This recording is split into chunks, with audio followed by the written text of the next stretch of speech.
comunicação com o céu. É possível alguém estar em comunhão com Deus e perder essa comunicação? Sim ou não? Sim ou não? Sim. É possível alguém que tenha conhecido o Evangelho e que por algum momento se deixou ser influenciado e virou as costas para o Evangelho. Ele perdeu a conexão com o céu. Ele perdeu a voz de Deus. Qual é a voz que nós temos ouvido? Como filho, nós temos que discernir e conhecer a voz do Pai. Senão a gente é levado por ventos de doutrinas. Senão você acredita que toda voz é a voz de Deus. Não. O filho tem que conhecer a voz do Pai. Quantos filhos tem aqui? Então, eu vou discorrer aqui para a gente entender esse texto. Abra sua Bíblia aí em 1º livro de Samuel, capítulo 8.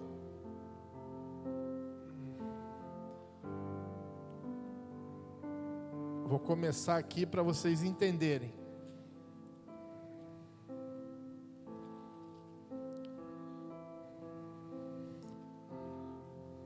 Acharam? Aqui fala que Samuel, ele governava, né? Ele conduzia o povo, mas que ele não deixou um legado aos seus filhos. E com isso, o povo falou assim, ó, nós precisamos de um rei. E você tem que nos dar um rei, porque todas as nações têm um rei. Na verdade, o povo queria alguém que os governasse. Mas eles queriam um governo humano. Mas o próprio Deus queria governar a vida deles. Amém? Versículo 5. Eles disseram, olha, você já está ficando velho e os seus filhos não seguem o seu exemplo. Por isso, queremos que nos arranje um rei para nos governar, como acontece em outros países. Samuel não gostou do pedido deles, então orou ao Senhor, e o Senhor lhe respondeu assim, atenda ao pedido do povo. Não é vocês que eles rejeitaram, eles rejeitaram a mim como rei. Deus sempre quer ter um relacionamento com seus filhos. Mas às vezes tem pessoas que querem terciarizar essa paternidade. Sim ou não, pastor? Deus quer falar com você, Deus quer se relacionar com você, Deus quer te abençoar. De que forma? Através da palavra, através da oração, através de você fazer uma comunhão com o Pai, com o Filho, com o Espírito Santo, você fazer um propósito de jejum, de oração, se santificar. Com certeza você vai ouvir a voz de Deus. Amém ou não amém? Eu preciso ouvir a voz de Deus. Eu preciso ouvir pela minha saúde, eu preciso ouvir para conduzir a minha esposa, para conduzir os meus filhos, para que eu ande em integridade com o Senhor. São muitas vozes que tem nesse mundo. Muitas. Tem muitas pessoas que chegam falando que é Deus e Deus não tem nada a ver com aquela situação. Alguns anos atrás, bem novo na fé, tinha um culto de 5 horas, libertação lá em Irajá. Na época, tinha um pastor lá, hoje não está mais conosco, e ele conduzia esse culto. Eu estava indo para a igreja, novo convertido. Aí para um homem na minha frente, começou a falar uma língua que não era a mesma que eu conhecia. Ó, Deus manda te dizer que é para você me acompanhar e não entrar para a igreja. Eu falei, opa. Aí eu virei para ele e falei assim, ó, eu te repreendo em nome de Jesus, rapaz. Ele, ó, foi embora. Quando eu falei para o pastor queria caçar ele na rua. Sabe o que aconteceu? Depois eu vi esse homem, ele ficava perambulando na rua. Era alguém que queria falar por Deus, mas Deus não falava através da vida dele. Tenha discernimento de ouvir a voz de Deus. Samuel tinha esse discernimento. Samuel conduzia o povo. Mas chegou um dado momento, tamanhas tarefas que ele exercia, ele não teve tempo para cuidar dos seus filhos, ensinar os seus filhos, não deixar um legado, não deixar uma continuidade. E o povo observava isso. O que o povo falou? Seu filho não nos representa. Levante para nós um rei. Não precisa abrirem não, mas depois, se vocês quiserem ler, 1 Samuel capítulo 9, fala que Deus achou graça em Saul. Saul, ele estava junto com o pai e ele perde as suas jumentas. O que ele faz? Ele procura, junto com o amigo, as jumentas do pai dele. E ele saiu, meu pai perdeu a jumenta, meu pai perdeu, onde está? Ele ouviu dizer, existe um profeta, e eu vou ao profeta pedir orientação aonde está as jumentas. Quando Saul se aproxima, ele chega aonde? Ele fala com quem? Ele foi falar diretamente com Samuel. E Samuel sabia do propósito. Samuel queria abençoar a vida dele, porque Deus já tinha escolhido Saul para reinar sobre o povo, sendo que Saul ainda não conhecia. Ele até colocou que ele era de uma tribo pequena e que ele achou que aquilo ali não seria para ele, mas com a permissão de Deus ele foi escolhido. E ao ser escolhido, eu já começo a adentrar na mensagem, ele foi convidado a sentar-se na mesa com o profeta. Fala comigo, sentar na mesa do profeta. Ele foi convidado, e o que me chama a atenção, ele quando soube que ia falar com o profeta, falou assim, mas nós vamos para um culto, e eu não tenho nenhuma oferta para entregar nesse culto ao coração dele. Aí o amigo dele falou assim, eu tenho aqui acho que 3 ou 6 gramas de prata, vamos dar isso de oferta para o profeta. Isso agrada a Deus, a oferta, né?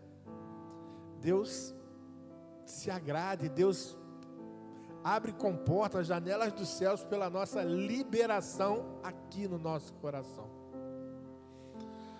Amém? Oferta. Ele chegou lá sem que ele soubesse. Ele recebeu uma palavra do profeta. Samuel disse para ele que ele tinha sido escolhido o primeiro rei de Israel. O início dele foi muito bom, pastor.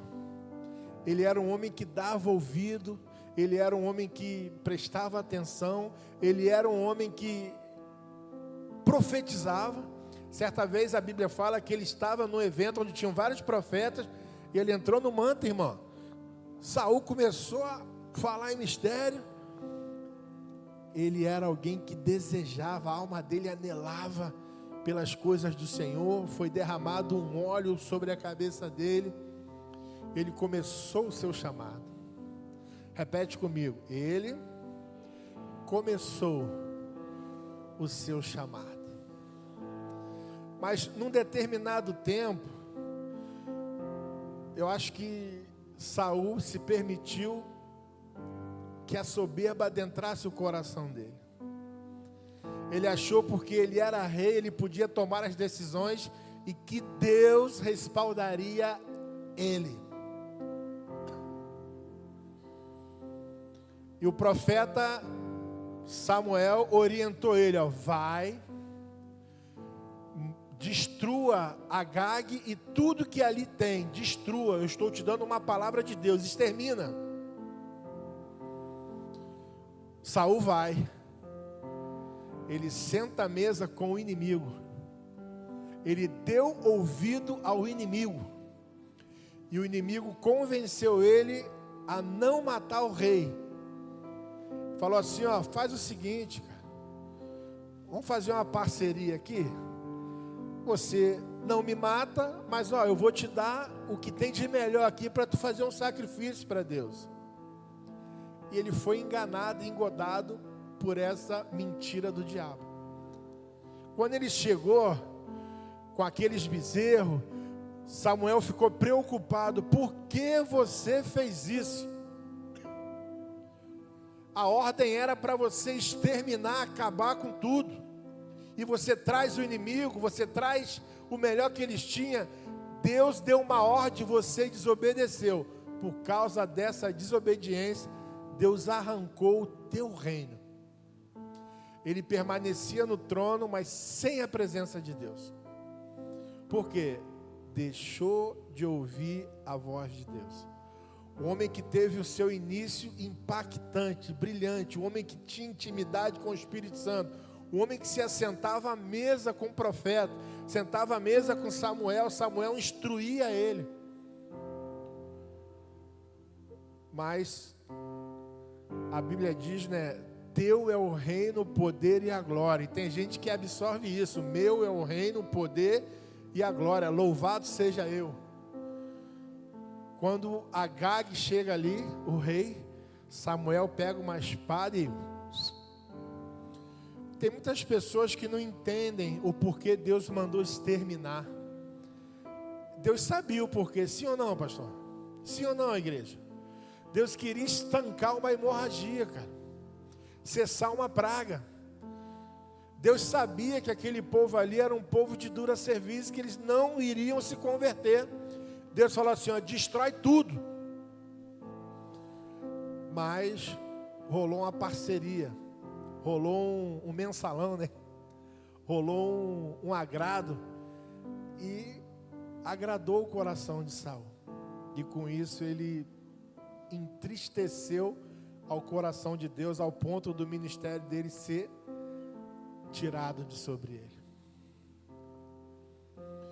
Aí eu fiquei pensando, o homem que sentava à mesa, ouvia falar do pão, ouvia falar da aliança, ouvia falar dos mandamentos, o homem que teve sensibilidade de ouvir a voz de Deus, mas que esse homem, ele ficou com seu coração endurecido. Ficou com a sua fé abalada e colocou em risco todos os propósitos que Deus tinha para a vida dele. Vocês estão entendendo? Ele sentava à mesa. Eu perdi muitos amigos quando eu me converti. Sabe por quê? Salmo 1 fala: não se assenta à roda dos escarnecedores, nem tome conselho dos ímpios. Novo convertido, meus parentes tinham uma cultura, que eu vivia essa cultura. Alguns amigos tinham uma cultura, mas que foi inserido no meu espírito a cultura do reino. E as conversas não se cruzavam mais. Eu, por temor à palavra naquele tempo, eu não me assentava mais com eles. Amava eles. Pedia a Deus a oportunidade de evangelizar eles. Mas os assuntos em si não me edificavam mais. Amém? Está entendendo? Deus escolhe homem perfeito, sim ou não?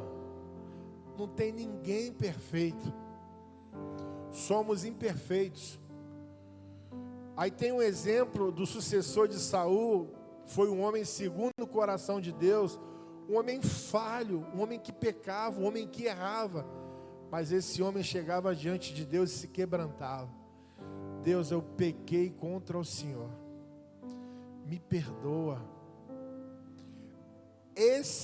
Essa deve ser a atitude de alguém que ame a Cristo. Senhor, meu coração está triste porque eu te entristeci. Eu não deveria ter tomado essa atitude. Sequelou, talvez, essa situação, trouxe agravamento a um relacionamento, ao meu amigo profissional. Me perdoa. Deus perdoa, sim ou não? E Davi, ele tinha uma intimidade tamanha com o Senhor, que ele disse para Deus, no Salmo 51, ele fez uma oração de sinceridade. E Deus quer que sejamos sinceros para com Ele. Não retires de mim o teu Espírito. O Espírito Santo, desde o momento de início do culto, hoje pela manhã, ele se fez presente na casa. Mas ele se manifesta para que seja perceptível aos filhos.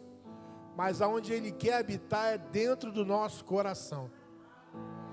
Ele não habita em coisas que foram feitas pelas mãos dos homens, mas ele habita aonde ele construiu um coração quebrantado, limpo, alguém que reconhece que ele é o Senhor, que ele reina e que a sua glória dura para todo sempre. Pode aplaudir ao Senhor.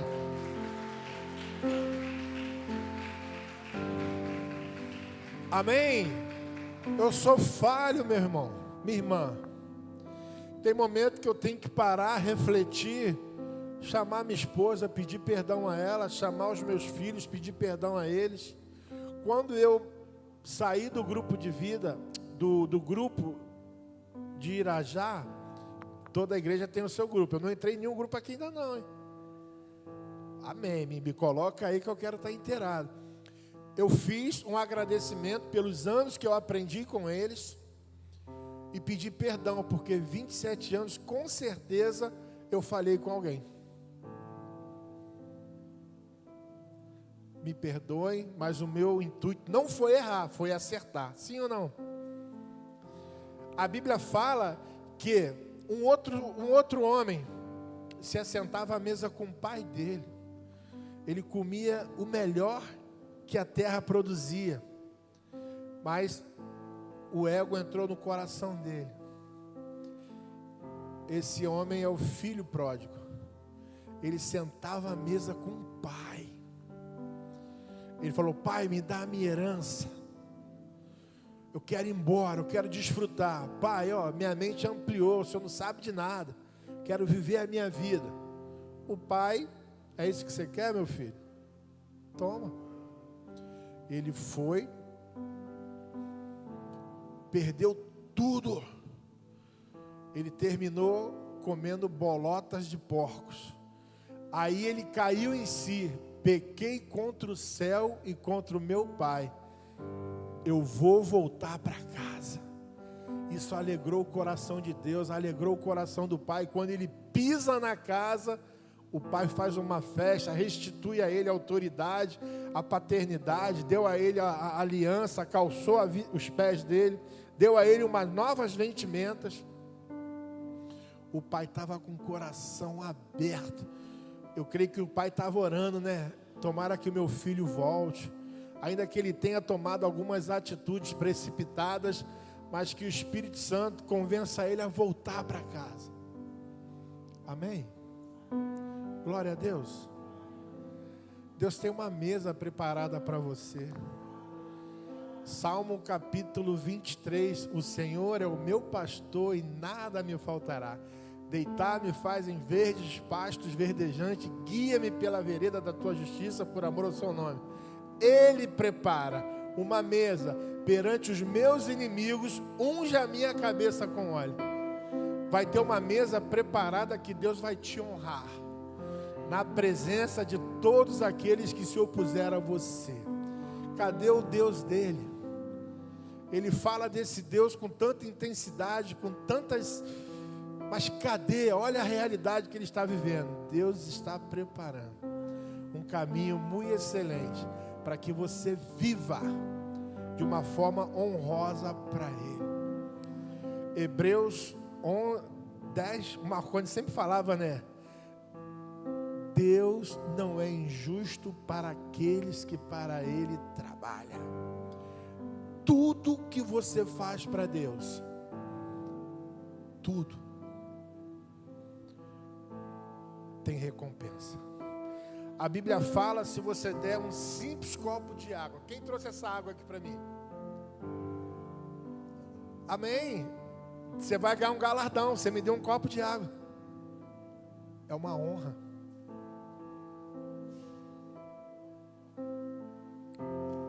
Amém? Tudo que você faz pelo teu pastor, pela tua igreja, você está honrando a Deus. Quando você representa o teu pastor, a tua camisa, na tua profissão, você está honrando o nome do Senhor. Hoje eu até compartilhei no grupo dos homens da EBD, que eu cheguei, fui trabalhar ontem, eu fui fazer uma entrega. E quando eu cheguei lá, um jovem me ajudou. Eu soltei uma palavra, ele ficou com duplo sentido. Eu falei, não, meu irmão, não tem assim, maldade no meu coração com relação a você, não. Ele, você é crente. Eu falei, sou. E você está desviado, né? Ele percebeu que existia algo diferente na minha vida. Eu de bermuda, chinelo e uma camisa, mas com as minhas vestes santas diante do Senhor. E uma sensibilidade no meu espírito que aonde quer que eu esteja, eu anuncie e propague a palavra de Deus. Eu vou agora chegar no teor dessa mensagem. A hora está um pouquinho avançada, pastor. Mais 10 minutinhos eu concluo. Esse homem, Saul, que ele começou o chamado dele, sentado à mesa com o profeta.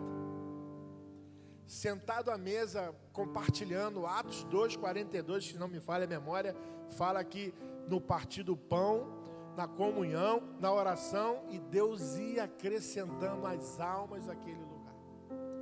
Esse homem vivia isso. Ele via a mão de Deus, o poder de Deus ser manifesto, mas um dia ele tomou para si. O coraçãozinho dele.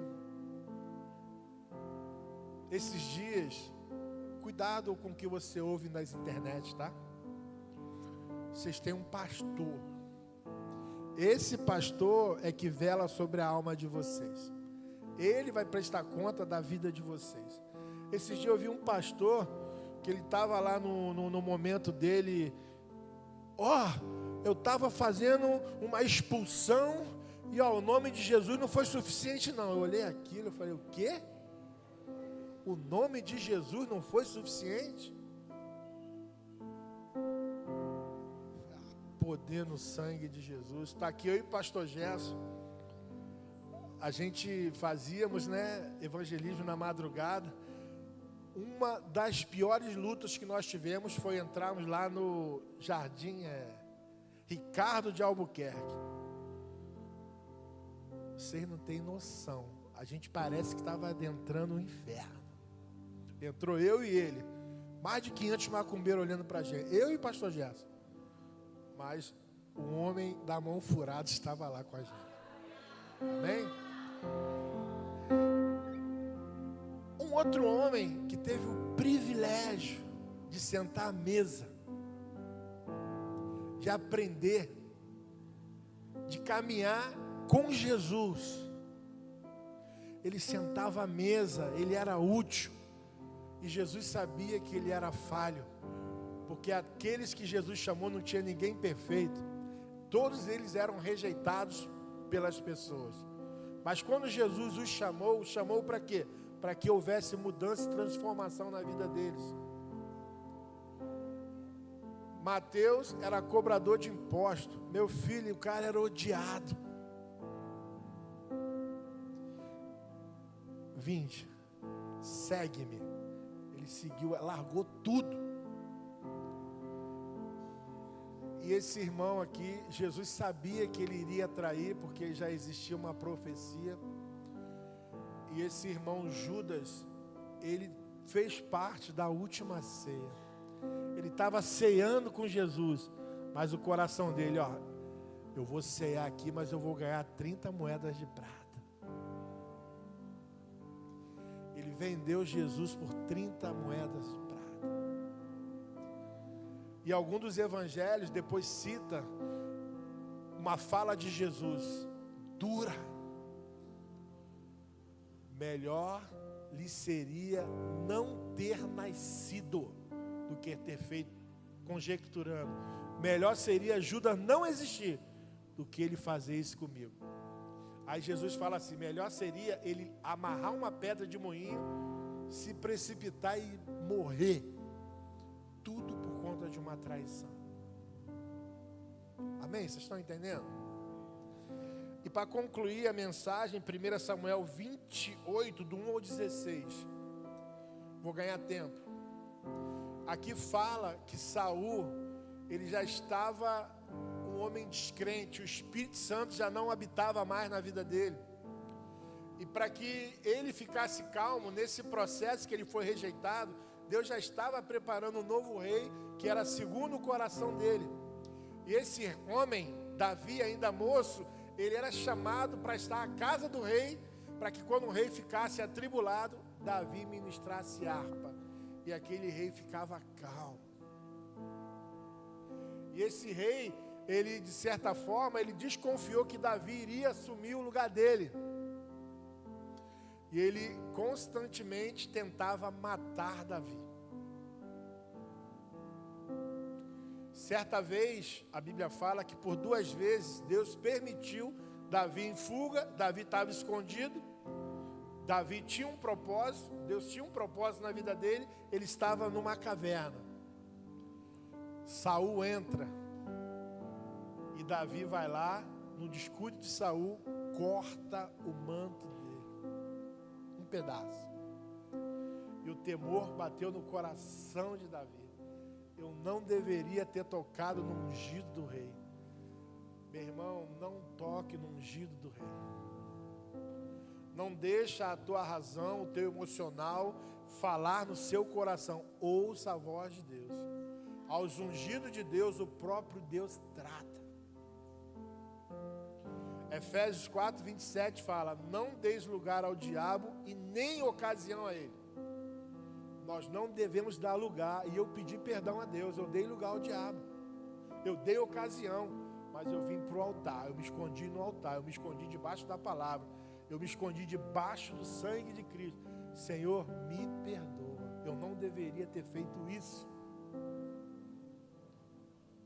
Dar lugar é você se assentar na mesa dos escarnecedores.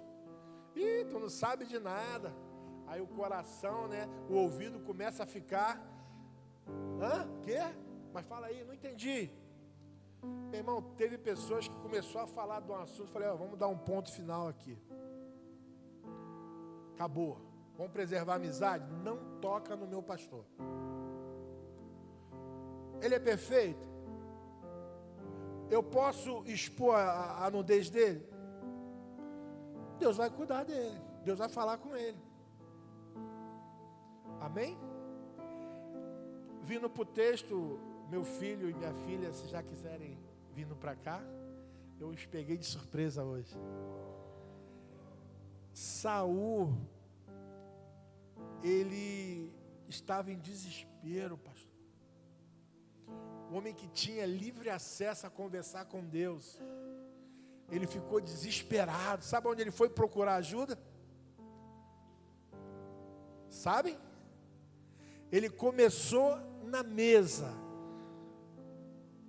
comendo pão, se alegrando, e ele termina a última ceia dele, não posso dizer que seja ceia, ele foi pedir ajuda a uma feiticeira. Se você quiser depois ler em casa, primeiro livro de Samuel, capítulo 28, do 1 ao 16. Ele foi atrás de uma feiticeira para que ela viesse orientar ele que decisão ele teria que tomar. Olha, eu vim aqui para que você viesse trazer a existência a Samuel. E ele tinha feito um decreto que ele iria exterminar todos os lugares onde se dava esse tipo de consulta. E a mulher ficou com medo. Meu irmão, eu vivi o outro lado, minha irmã. E ali o espírito de engano atua.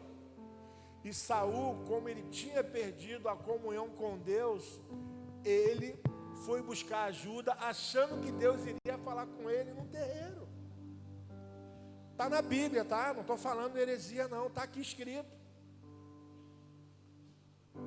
Ele sentava à mesa com o rei. Ele terminou o seu conversando e pedindo orientação a uma feiticeira. Meu irmão, a quem você tem pedido conselho? Quem você tem colocado na sua mesa? Quem são as pessoas que falam ao seu coração, tentam colocar.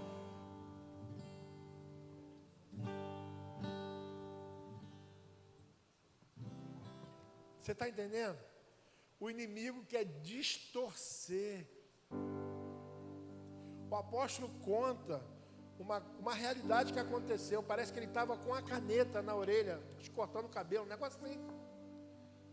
E ele fala que uma mulher passou, alguém viu. Ih, vocês não sabem da maior. Eu vi o apóstolo com um cigarro. E ela fez fofoca. Ela anunciou contenda. Chegou ao coração do apóstolo, na época o pastor Ezequiel, era uma caneta na orelha. Antigamente tinha esse costume, né, de deixar uma caneta na orelha. E para aquela mulher terminar e destruir aquele veneno que ela lançou para as pessoas. Mesmo que eu veja alguém que não esteja alinhado com a palavra, eu não posso expor essa pessoa em vitupério. O meu papel é chamar ela, chamar uma testemunha e fazê-la voltar de volta para os caminhos do Senhor.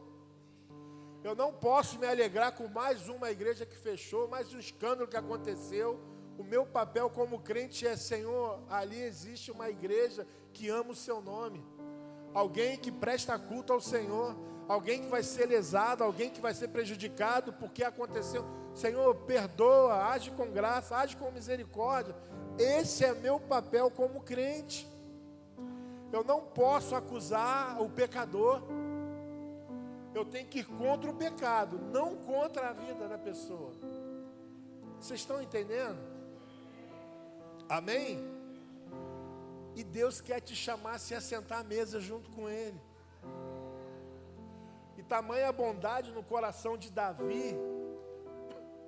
Mefibosete era o neto de Saul. E quando um rei assumia um reinado, ele tinha que exterminar todos os descendentes. Por quê? Alguém poderia reivindicar o reino que era do vô dele, do pai dele. E Davi, ele tinha uma aliança com Jonatas, que era filho de Saul. E o que ele fez? Porventura existe alguém da família do rei, do meu amigo Jonas, para que eu possa honrar? E veio Jonatas. Ele lembrou e disseram: existe sim Mefibosete. Aí alguém ainda colocou lá um jargão lá, ele é aleijado. O rei não perguntou se era de cor, se era bonito, se era pobre, rico. Existe alguém? Davi chamou esse homem para se assentar à mesa com ele todos os dias. Tenho o privilégio e o prazer de chamar a presença de Deus para estar na sua mesa todos os dias. Para que Ele participe da sua refeição, da sua comida. Chame Ele. Tenha o seu devocional com o Pai, com o Filho, com o Espírito Santo, amém? Se assenta à mesa com o Rei. É um culto de ceia. Agradeço ao pastor a oportunidade e o privilégio de ministrar. Mas existe um temor no meu coração, porque Ele é o pastor da igreja. Eu vim aqui e disse para ele assim: eu vim aqui para servir ao Senhor, debaixo de um envio. Ele vai pastorear, eu vou estender as mãos dele. Amém? Glória a Deus. Glória a Jesus. Você pode aplaudir a Jesus?